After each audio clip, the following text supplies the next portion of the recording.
Hi guys, do you enjoy eating bread? My favorite kind of bread is the bread I just sliced. It was made by my mom, who recently picked up this skill.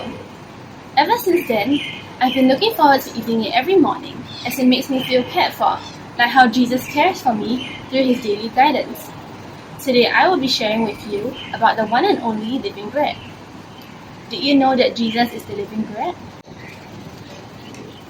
In John 6:51, Jesus said, "I am the living bread that came down from heaven. Whoever eats this bread will live forever.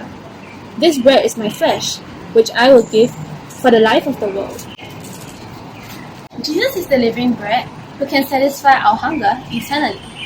He speaks to us through his word, the Bible. Hence, like how we need to eat daily, we also need to read his Bible daily, so that we can be spiritually filled.